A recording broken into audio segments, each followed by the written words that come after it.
Todo mundo me ouvindo bem? Dá para ouvir lá atrás? Tranquilo?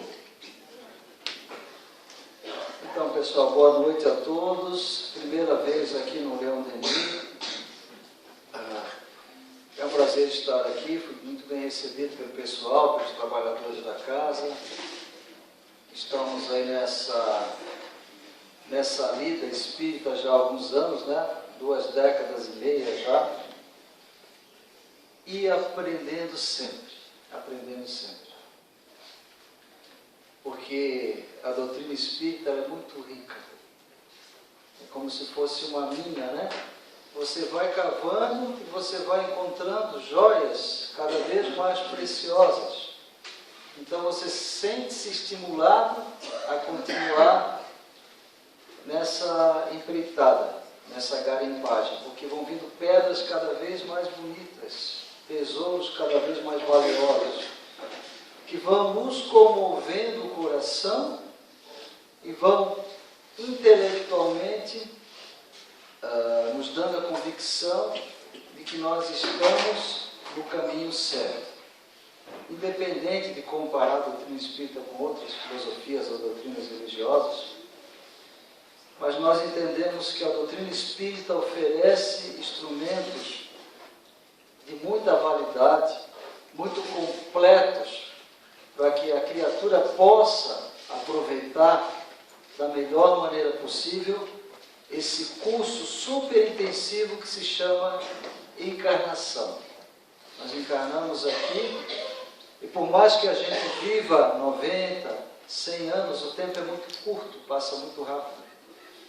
Então é preciso ter muito discernimento, muita maturidade, para que a gente aproveite as lições, para que a gente coloque em prática aquela planificação que nós tivemos no plano espiritual. Que a gente não desaponte os nossos patrocinadores, aquelas pessoas, aqueles mentores que avalizaram a nossa ficha reencarnatória. Então, dentro dos vários aspectos da doutrina espírita, eu estou abordando agora especificamente um que na realidade foi a base do qual surgiu, do qual Kardec codificou a doutrina, que é essa ferramenta valiosíssima que se chama mediunidade.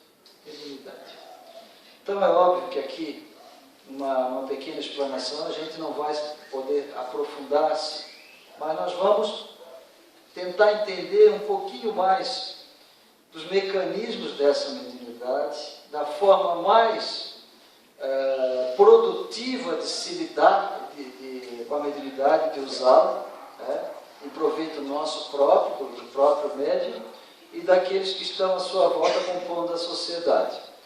Toda ferramenta que nós recebemos, todo potencial, seja inteligência, oportunidade de adquirir cultura, condições sociais, são instrumentos que nos são dados para que nós possamos produzir com eles o bem, o maior bem que nós pudermos. Isso vai nos ser cobrado, como foi cobrado na parábola dos talentos. E se nós não usarmos os nossos talentos como deveríamos, seremos como um servo mau, preguiçoso e infiel, que recebeu o seu talento e o enterrou sem multiplicá-lo. Então podemos transformar a mediunidade numa grande bênção na nossa vida, num grande farol, a iluminar o nosso caminho. Ou também ela pode se transformar num motivo de uma queda vigorosa, como nós vemos, não sem rara frequência, né? Acontecendo aqui ou acolá. Porque o médium, ele não está isento de nenhuma vicissitude humana, tal qual a vaidade, a ambição, a luxúria, os apegos, as paixões. E a mediunidade, atravessando por esse vaso contaminado, por esse instrumento contaminado, não vai se tornar produtiva no bem. Ela vai ser obscurecida, não vai ser aquela luz que vem para iluminar. Porque a mediunidade, a função básica e primordial dela é mostrar à criatura que existe algo além da vida física. A nossa nossa vida não se resume àquilo que nós podemos tocar, ter ou possuir enquanto estamos aqui. Existe uma realidade que transcende isso. Então o médio, especialmente o médio ostensivo, ele não vai regressar ao plano espiritual e poder alegar ignorância de uma realidade espiritual na qual ele estava imerso. Porque ele vê, ele ouve, ele pressente, ele percebe. Então ele já tem desde agora, às vezes desde a eternidade, a noção de uma realidade paralela, na qual ele vai desempenhar o papel de um intermediário, de uma ponte de consolo. Mas isso a gente vai vendo ao longo do desenvolvimento do texto aqui, porque eu sempre costumo fazer com data show, mas quando às vezes dá algum problema, a gente adapta e coloca no papel, porque o importante é passar a mensagem. Embora o data show seja mais didático, dá para acompanhar melhor, dá para absorver melhor, mas a gente vai fazer no papel também, vai poder tentar passar o máximo possível de informação dentro desses 40, 45 minutos. Então, a primeira coisa, falando sobre mediunidade, qual seria a primeira coisa a ver? O que é mediunidade? Então, nós temos aquela tradicional definição de Kardec, no livro dos Médiuns, no capítulo 14. Vamos perceber isso aqui. O que é mediunidade? Todo aquele que sente num grau qualquer, ou seja, em graus variáveis, a influência dos espíritos é por esse fato médium. Essa faculdade é inerente ao homem. Atentem bem esse detalhe, ela é inerente ao homem, ou seja, ela está disseminada em toda a humanidade. Ela está no nosso DNA, na nossa estrutura. Portanto, não constitui, um privilégio exclusivo. O médio, por mais que ele seja ostensivo, que ele tenha a grande facilidade de comunicação, de evidência, de clarividência, como a gente vai ver alguns casos aqui, alguns exemplos dentro da doutrina espírita, do movimento espírita, grandes médios, ele não é um ponto fora da curva, ele não é um ser especial, ele não tem privilégio. Muito pelo contrário, a maioria dos médios vem com a mediunidade ostensiva porque usaram mal a influência que tiveram na sociedade em vidas passadas. Então eles vêm com a mediunidade para que a mediunidade seja uma forma deles quitarem esses débitos sem um sofrimento atroz. Porque o médium, por exemplo, eu trabalho em mesa mediúnica agora, o livro foi escrito sobre isso, ele atende ali 4, às vezes 2, 3 espíritos, uma vez por semana. Então, somando ao longo dos anos, são dezenas, centenas. Muitos deles, os primeiros que ele costuma atender, são seus inimigos do passado, são os primeiros que ele atende. E depois ele começa a atender os outros. Por quê? Porque em vidas passadas ele prejudicou muitas pessoas. Geralmente usando a religião, usando o nome de Deus, usando às vezes a mediunidade que ele já possuía em afloramento, de forma egóica, explorando as multidões. Então ele se compromete dessa forma a resgatar através da doação do seu corpo, da sua energia.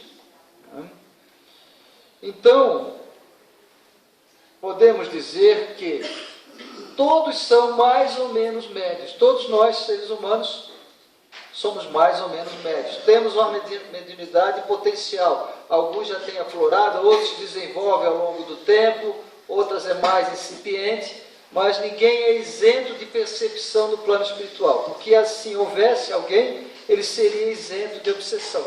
Poderia ser obsidiado porque o espírito não teria como se imiscuir na mente dele, na energia dele, ele seria blindado. Então não existe pessoa de corpo fechado, embora tem gente que promete fechar o corpo, mas não fecha não. Todos nós temos o nosso corpo e a nossa energia em constante comunicação com os planos paralelos em que nós estamos imersos. Dito isso, eu separei essa questão da mediunidade em 2 aspectos. Desafios e bênçãos. O título da mediunidade é Mediunidade, desafios e bênçãos. Título da palestra. Mediunidade, desafios e bênçãos. Então nós vamos primeiro aos desafios, né? Para depois as bênçãos. Primeiro a notícia ruim, para depois a notícia boa. Quais seriam os desafios da mediunidade, do médium extensivo especialmente, né? Primeiro, a aceitação, que é um passo difícil. Não sei se vocês já viram alguma entrevista do Divaldo. Divaldo especialmente fala muito disso, né? Imagine, hoje, o conhecimento está muito disseminado, a coisa é mais fácil. Mas há anos atrás, há 30, 40 anos atrás, em que as pessoas ignoravam completamente a mediunidade, num termo que praticamente ninguém conhecia, né? Sempre que havia um afloramento da mediunidade grande, com certeza era, das duas não escapavam. O sujeito era louco, precisava ser internado no manicômio, vários médios foram ao longo do tempo, muitos, e ficaram às vezes loucos mesmo, porque na convivência com os outros, né? Ficaram lá e morreram lá. Ou ele estava endemoniado e tinha que expulsar o capeta do corpo daquela criança, daquela criatura. E às vezes apanhava, porque o capeta não queria sair, tinha que bater, porque o capeta era resistente e não queria largar o corpo. Então o médium sofria muito, né? Ser médium não era um bom negócio, mas era algo que já vinha determinado pela espiritualidade. Então eles sofriam muito, os primeiros médios nessa época inicial, em que a doutrina espírita era muito restrita e ainda era considerada uma seita demoníaca, né? Especialmente pela religião católica. Basta ver o filme do Chico, né? Que ele entrava numa casa, saía e ia as beatas atrás dele jogando água benta, crucifixo, porque o menino estava endemoniado, né? Estava tomado pelos espíritos do mal. Então aceitar a mediunidade, especialmente para uma criança, é difícil. Teve caso agora na família também, de uma criancinha, de um menino bem jovenzinho, em que ele via, aí as empregadas não aguentavam na casa, porque ele via, tem um te abraçando, tem outro não sei o quê. Ele via os espíritos com muita facilidade. E as empregadas se assustavam, trabalhavam com a família de posses, e saíam, não aguentavam ninguém, e a mãe preocupada, aí parece que conseguiram abafar um pouco, às vezes consegue fazer isso por um tempo, tá? Quando está prejudicando muito o desenvolvimento da criança, depois volta, quando estiver na adolescência, estiver mais estruturada, a mediunidade volta, porque os mentores fazem isso porque o objetivo é que o médium trabalhe no bem, não que ele se desequilibre e a encarnação seja perdida, né? De forma antes do tempo. Então aceitar isso é uma atitude de coragem, de determinação, de maturidade. E muitas pessoas chegam, a gente atende, atendimento fraterno, não sei se isso aqui deve também acontecer, e a pessoa sente, vê espírito e tal, mas o que eu quero fazer, a gente aconselha, estude, se engaje em algum trabalho, não necessariamente vai já sentar isso não existe mais, já de sentar numa mesa, começar a desenvolver, como se dizia, trabalhar, tem todo um processo de convencimento, né, de conhecimento, de maturidade da criatura, mas o fato é que a mediunidade ostensiva, ela pede trabalho, e é trabalho na seara espiritual. Pode ser até que seja em outra filosofia que não seja a doutrina espírita, embora a doutrina espírita tenha todo o ferramental, a estrutura, a experiência para dar uma base segura para o médium. Mas a maior médium que eu conheci na vida, uma grande amiga minha, a mediunidade mais ostensiva, ela era carismática, e ela trabalhava lá, né? Fazia imposição de mãos, enfim, mas tinha uma mediunidade absoluta, grande, enorme, e era uma pessoa assim, uma cristã realmente autêntica, né? No sentido da vivência dela, da fé cristã. E desenvolvia esse trabalho lá dentro, em que ela é muito fervorosa como católica. Tá? Mas o médium, por ter essa noção e essa visão do plano espiritual, ele não pode ficar isento e se negar e se omitir. Porque se ele receber uma ferramenta, foi para executar trabalho. Não é? E ninguém recebe um tanque de guerra para matar um passarinho. Então, porque o trabalho é extenso. E tem que ter um comprometimento. Por isso que Emmanuel disse para o Chico, disciplina, disciplina e disciplina. Porque se não tiver disciplina, o médium não consegue perseverar, se não persevera, não consegue executar o trabalho e não consegue ter êxito na sua missão. Porque ele vai sempre estar acossado. Né? O plano espiritual superior está ali. A gente trabalha em mesa mediúnica há alguns anos e a gente vai compreendendo, né, eu como doutrinador, inclusive essa experiência que está narrada aqui, alguns casos no livro, que nós estamos sempre sob a vigilância desses irmãos. Né? E, portanto, isso até é um benefício, porque nos obriga a nos mantermos nas regras, né? A nos mantermos atentos sobre os nossos desequilíbrios, a nos mantermos persistentes na nossa meta. Às vezes tem muito contratempo. Hoje, para vir aqui, foi um contratempo, e eu já estou acostumado, porque já anos dando palestra, né? Dá tudo errado. Atrasa o ônibus, a gente não acha o endereço, não chega, chega na casa com a palestra, o computador não funciona, né?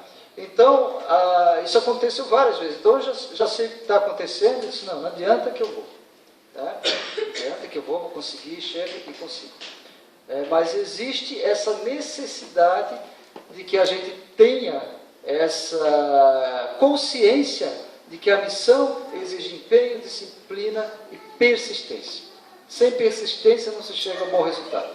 Nós não podemos nos emancipar e evoluir espiritualmente num workshop de final de semana, ou num retiro de férias, por melhor que seja. É uma tarefa para a vida inteira, é um norte que você estabelece. E você vai pagar o preço porque você quer aquela meta. E a meta de evoluir espiritualmente é a meta mais ambiciosa que o ser humano pode ter. Porque é a razão própria de nós estarmos aqui num corpo de carne. Títulos, posses, beleza física, nada disso vai. Né? Tudo fica. Os tesouros interiores, a riqueza interior é imperecível. Permanece. E é o que vai nos dar equilíbrio, serenidade na passagem. É que nos vai manter equilibrados no outro lado. Né?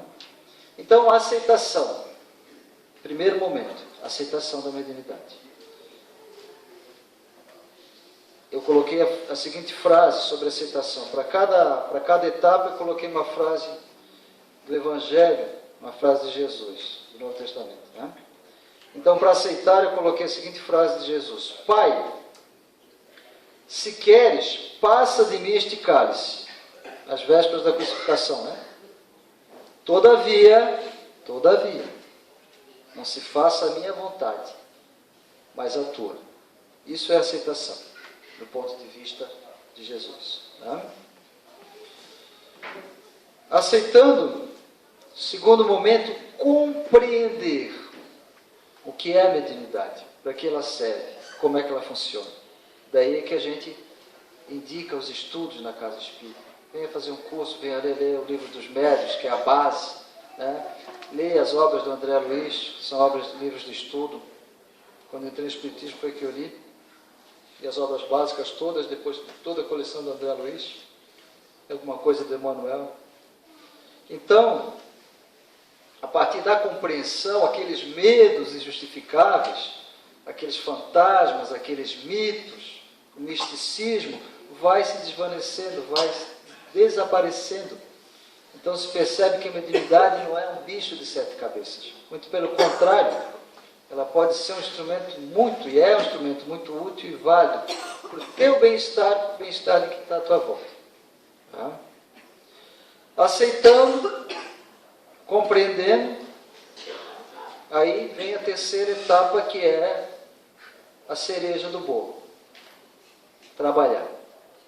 Não adianta aceitar minha mediunidade, eu compreender a mediunidade e eu não trabalhar. Tá?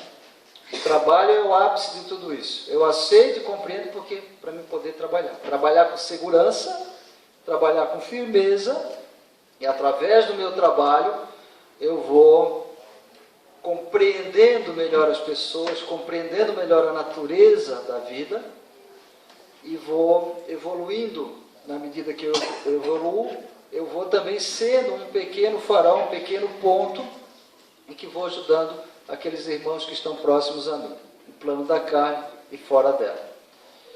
Então nós temos grandes médios aí, a maioria não é conhecido, né? São conhecidos, mas muitos anônimos, e que deram a sua vida através de diversos tipos de mediunidade e em prol da sociedade onde eles viveram. Tá? Então tem um trecho aqui do livro do Manuel Filomeno de Miranda, Vivência Mediúnica, em que ele diz o seguinte: ó, a educação mediúnica, a semelhança do desenvolvimento de qualquer outra aptidão humana, né, impõe tempo, paciência, ou seja, não existe resultado rápido, tá? Às vezes, as pessoas, as gerações mais jovens, já são um pouquinho mais velhas, a gente tinha que esperar, não era no toque de um botão. Hoje as pessoas às vezes se atrasam, se dá algum problema no equipamento, ali se trava a internet, a pessoa pode ter até um infarto, tão estressada que ela fica, porque ela quer tudo rápido. Tá? E a paciência passou a ser uma coisa rara. Impaciência é sinônimo de desequilíbrio, né? Ao longo do tempo pode gerar e vai gerar problema físico. Então tem que ter paciência. Não é coisa mágica, né? Não é ter uma iluminação, o sujeito sai vendo tudo, fazendo previsão, se torna um novo Nostradamus. Tem que ter paciência. Perseverança, né? Com paciência se tem perseverança. Estudo e interesse. Então são essas qualificações que o Manuel Filomeno de Miranda coloca, que eu acho um autor muito bom. Sobre mediunidade, realmente os livros dele são excelentes para estudo da questão mediúnica. Então, tempo, paciência, perseverança, estudo e interesse. Para isso, tendo essas questões, mais ou menos, né, variáveis, nós conseguimos fazer a nossa educação mediúnica. Tá? Bom, passei os desafios agora, vocês viram que foi rapidinho, né?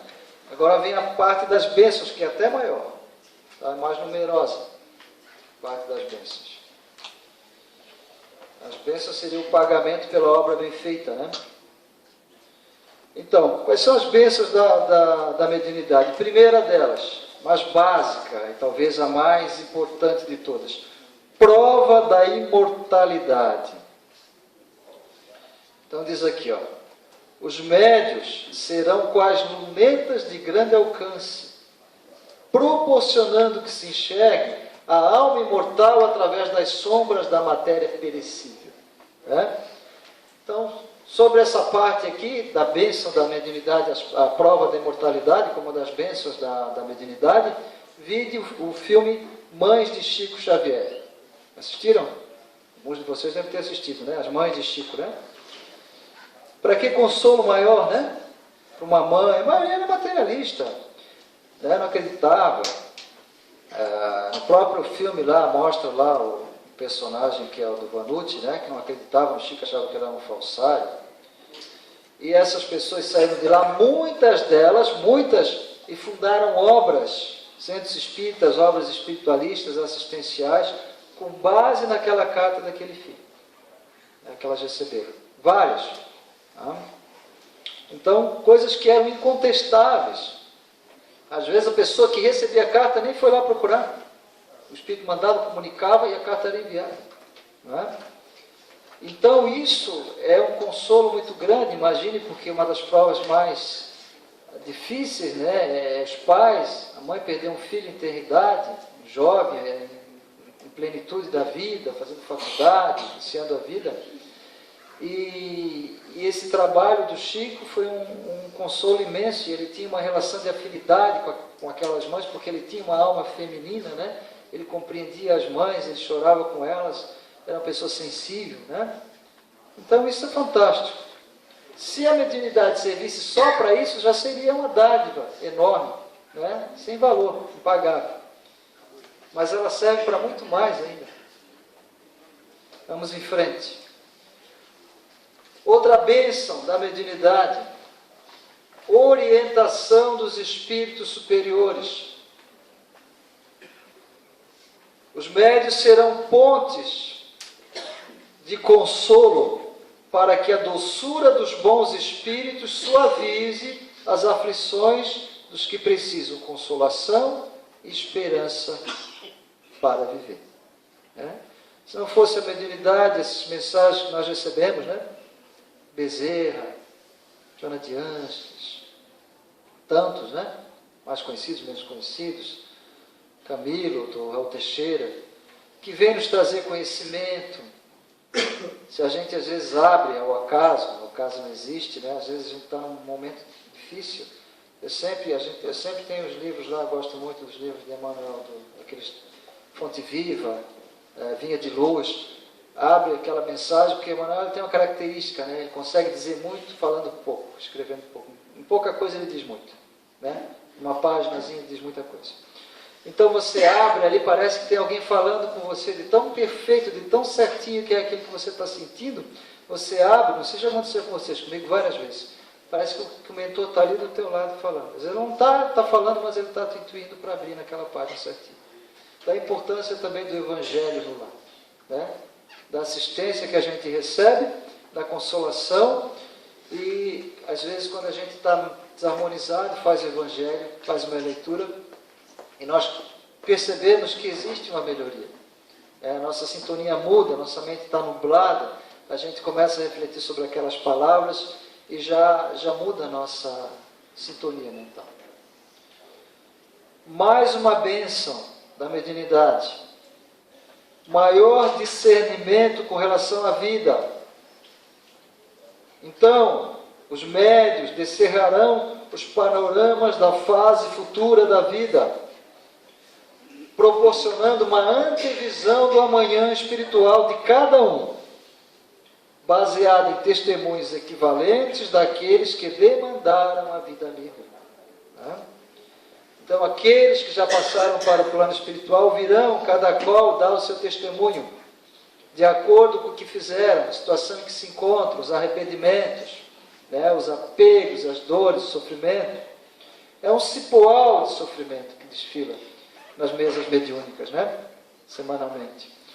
E é aprendizado, né, porque nós, já tendo essa visão, podemos desde agora nos prevenirmos, tá? Para que não cheguemos ao termo da nossa existência despreparados, desequilibrados, e especialmente com as mãos vazias. Então vamos a exemplos. Exemplos de médiuns que se destacaram, não só pela mediunidade ostensiva que possuíam, mas pelas obras que criaram a partir delas, dessas mediunidades. Começamos com um que eu gosto muito, tenho muita afinidade com ele, não sei se é porque ele é professor também, né? Como eu, e fundou o primeiro colégio espírita, que tem até hoje lá em Sacramento, em Minas Gerais, Colégio Espírita Allan Kardec. Ele era chamado de o apóstolo de Sacramento, que nasceu em Sacramento, Minas Gerais, pertinho ali do Chico. Eurípides Barzanufo. Então, Eurípides foi um educador, professor, foi político, ele foi vereador lá, né? Jornalista e médium. Um dos maiores expoentes do espiritismo no país. Notório por sua atividade na educação e no tratamento espiritual. Ele tinha uma farmacinha que ele fornecia medicamento fitoterápico, homeopático, né, para toda a região ali, que era muito pobre aquela região, né? Especialmente naquela época, né, mais recuada ainda, né?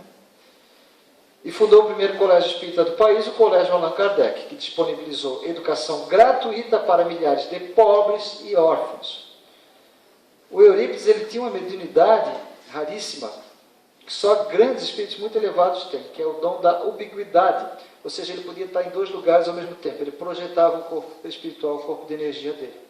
Então, às vezes, ele estava na sala de aula, dando aula para os alunos dele, como eu estou aqui falando para vocês, ele ficava num pequeno torpor, como tivesse uma sonolência. Ele saía.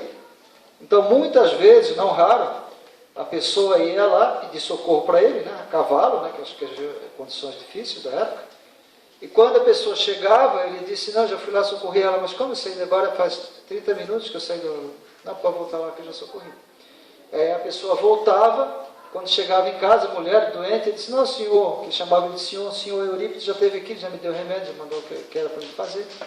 Tá? Ele já tinha ido lá atender a criatura. Tá? Outra grande médium, Ivone do Amaral Pereira. Essa aqui tem outro tipo de mediunidade também raríssima, se chama psicometria. Depois eu vou explicar para vocês. A Ivone do Amaral Pereira foi uma das mais respeitadas médiuns brasileiras. Autora de romances psicografados, bastante conhecidos entre os espíritas. O mais conhecido de todos dela, que é uma obra clássica do espiritismo, chama Memórias de um Suicida, do escritor português Camilo Castelo Branco. Tá? Ele escreveu, inclusive, através dela, porque ela também foi suicida em outra existência. Tá? Então já tem afinidade com o médium, né? E dali ele relata todo o arrependimento, tudo o que causou ele ter se suicidado. Ele ficou cego, não aceitou, ele é escritor, suicidou-se e desgraçou completamente a família dele. Tá? E daí ele vem relatar tudo aquilo ali. Aliás, é uma obra muito atual, né? Muito útil nos dias atuais, porque nós estamos vivendo um período de muitos suicídios. Em Balneário Camboriú, por exemplo, é uma das cidades que tem uma das maiores médias de suicídio do Brasil, proporcional ao número de suicídios pela população. De vez em quando alguém se joga lá num apartamento daquele, alguém encontrado morto, enforcado, uma coisa mais comum do que a gente imagina, né, que deveria acontecer. Então ela também dedicou-se por muitos anos à desobsessão ao receituário mediúnico homeopático. Qual era a mediunidade dela, da psicometria? Ela era capaz de, pegando um objeto, pela energia do objeto, ela se transportar à época daquele objeto. Uma vez ela foi numa fazenda no Rio de Janeiro, que ela era de lá, e ela conseguiu ver aquela fazenda na época da escravidão. Ela viu os escravos, viu a senzala e tudo. Isso chama-se psicometria. Tá? Pode pesquisar, que vocês vão ver isso. Então ela pega o objeto, ela consegue fazer uma leitura e voltar no tempo através daquele objeto ali. E por fim, um que não sei se vocês conhecem, que eu gosto muito também, que é o Chico Xavier. Chico foi médium, filantropo, e um dos mais importantes expoentes do Espiritismo. Psicografou mais de 450 livros. O compromisso dele com Emmanuel era menor, tá? Isso aqui foi dobrando. Foi dobrando. No começo não era 450 livros. Foi aumentando, assim como o Divaldo com a Joana também. Se comprometeu a 50, já foi para 100, 150, 200, parece que está agora. Tendo vendido mais de 50 milhões de exemplares. Isso aqui não sei de quando foi retirado esses dados, mas já deve estar em mais. Né? Porque senão para. Vai para o mundo inteiro, né?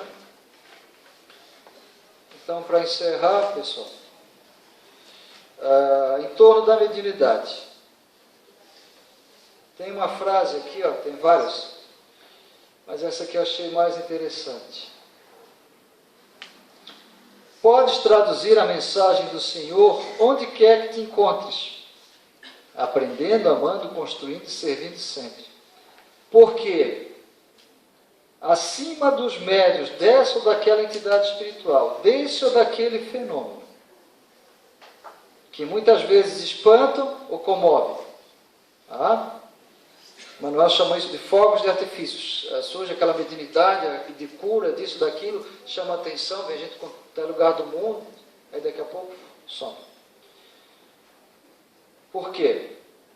Sem educar, sem edificar, permanecem a consciência e o coração devotados ao supremo bem, através dos quais o Senhor se manifesta, estendendo para nós todos a bênção da vida melhor.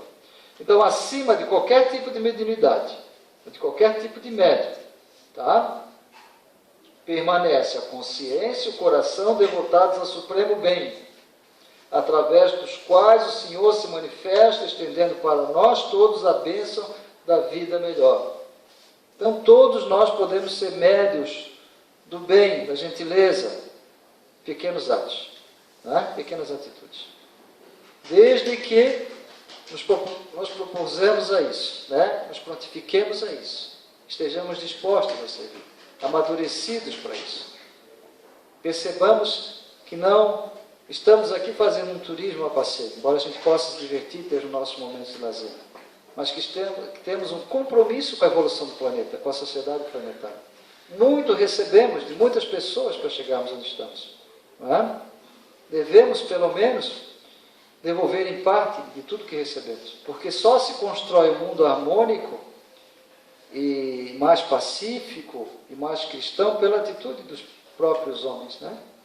Por isso que Jesus disse, o maior mandamento é amar Deus sobre todas as coisas, e o segundo, que é equivalente ao primeiro, amar ao próximo como a si mesmo. Então é o amor, o cimento que constrói as relações estáveis e sólidas. Né? Não é a argamassa do interesse pecuniário, imediatista, né? Hedonista, que passa rapidamente. Mas é aquilo que se baseia num sentimento e numa fé, e que se apropriando desses valores, introjetando esses valores, os multiplica, cada qual de acordo com as suas possibilidades. Não se pede que façamos um orfanato para 1000 crianças, um abrigo para idosos, para 500, 600 pessoas. Não, se pede que, aonde você está, na forma como você está, olhe à sua volta e veja a mediunidade, veja a ponte que você pode trazer de bom de lá para cá, naquele momento, naquele instante. Às vezes um conselho num ponto de ônibus, uma mensagenzinha espírita. Eu soube de uma história de um senhor, que eu fiquei impressionado com aquilo, morador de rua, uma senhora, devia ser espírita, deu uma mensagenzinha dessas que tem centros espíritas, pequenininha. Ele se tocou por aquilo ali, é lógico, já devia ter assistência espiritual, né? Tanto a senhora quanto ele, a gente nunca está desassistido. Ele se comoveu com aquela mensagem, que não sei qual era, ele resolveu sair dali. Saiu dali, se transformou num oficial do exército, casou, teve filhos, saiu do patamar mais baixo, morador de rua, por um incentivo de um pensamento, de uma frase, né? Então vocês vejam o que é a força do espírito, quando ele é instigado e aceita aquele estímulo, e toma como uma missão se melhorar, se erguer, né? Então podemos dizer, já vou terminar, viu, João? Não liga comigo não. Podemos dizer que este é um mundo, um universo mediúnico, onde a cooperação e as influências recíprocas constituem lei. Tudo no universo está em comunicação, né? Estamos mergulhados num mar de energia. Estamos trocando energia o tempo inteiro, tá? Mais com plantas, com os outros seres humanos.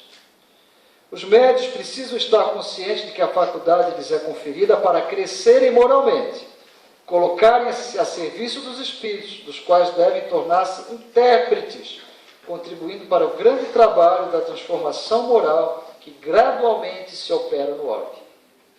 Bom médio é aquele que tem consciência das suas responsabilidades e dos seus limites.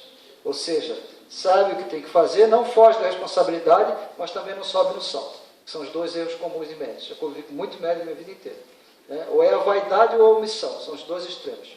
Qual é o ideal? O caminho no meio, né? Faz aquele feijãozinho com arroz, com os pés no chão, bem feito, com seriedade ao longo do tempo. E daí os mentores vão investir nele, porque vão ver nele um médium confiável, maduro, né? Com maturidade, que não se deixa se perder pela vaidade e nem peca pela covardia. Joana de Anjos, só para encerrar, terminando. Joana de Anjos, só para encerrar, ela falou para o Divaldo o seguinte: Divaldo psicografou 10 anos. Não sei se vocês já viram essa história. Depois de 10 anos ela falou: pega tudo aquilo que tu botou na gaveta lá, que a gente já fez junto, pode jogar fora. Disse, mas como? Jogar fora? Pode jogar fora. Agora é que vai começar o trabalho para valer. Porque para nós confiarmos no médium para uma missão grande, nós temos que testá-lo pelo menos por 10 anos. Eu Divaldo, mas eu não posso guardar nenhuma folhinha, nada. Disse, nada. Joga fora. Foi só treinamento. Agora é que vai começar a obra. Tá? Então é isso, meus irmãos. Obrigado pela atenção de vocês. Obrigado pelo convite. Fico feliz sempre que eu chego e vejo uma estrutura dessa, né? E cada lugar, cada centro espírita que eu vou, eu sempre falo, um pontinho de luz. Um aqui, outro lá na Penha, Itajaí, Balneário. Entendeu? Forma uma rede. Uma rede. Essa rede de luzes é que vai construir a humanidade melhor do futuro, que está logo ali na esquina. Tá? Aliás, esse é o tema do meu primeiro livro. Já está esgotado. Esse segundo é sobre trabalho mediúnico, que são experiências, né, que eu peguei 2 anos, já estou 8 anos nesse trabalho, de casos, e a gente faz uma pequena introduçãozinha falando do que o médium, as características do médium para ingressar no trabalho mediúnico, a seriedade que deve ter, e as benesses do trabalho e as lições que nós podemos aprender com os nossos irmãos sofredores, né? Para que a gente os ajude e ao mesmo tempo aprenda com eles, né? São os nossos professores, de uma certa forma. E sempre agindo com caridade, né? Com amor e respeito. Obrigado a todos vocês pela atenção. Obrigado.